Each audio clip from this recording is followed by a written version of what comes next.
masuj se edhe na ona ju Adin që thonë që burrat e Drenicës janë në Kosovë, thonë që burrat e Drenicës janë shumë ma të mirë kështu në sjellje me gratë. Unë tash po të tregoj faktin. Kështu i kanë thonë, llopit dhe Drenicës. Shtin edhe gollak. Edhe gollaki që aty. Ke Kosovë përfshi. Tash po të tregoj faktin për vetes. Po ta tregoj faktin për vetes. Domethënë, ndoshta unë më thënë burrat fort, shumë mirë janë të fortë, shumë mirë, unë jam kundër, unë e du shumë Drenicën. Po puna është që burri jam të shtëpia ka ngrupan persin djalit, ka bë me hangër, ka bë me pi, ka bë krejt, s'ka mujt me i bë krejt vetëm. Edhe ka kuptuar që është i nevojshëm dhe burri për familje. Patjetër, sidomos për fëmijë. Unë kum jetu vetë vite në Gjermani. Edhe unë vetëm me një burr kum jetu. Edhe fëmijët normal që po thotë ka lind vajzën në fillim, edhe ai më ka nimu. Që po thotë e ka bë drekën, e ka bë kafshi ose vajzën e ka kçyr. Unë kum shku ndaj termin ai diçka.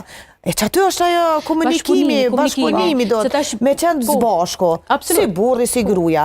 Jo, unë nuk e bëj, se nuk e bën të jetë, kush je? Unë e punoj zyre, kretë punojnë a zyre, po ti në atë moment kur të hinë një gru nanë, edhe ti kry, edhe ajo babë kur të hinë në shpe, edhe ajmo nuk është shef ose drejtara pa marrë parazysh pozita që i kanë.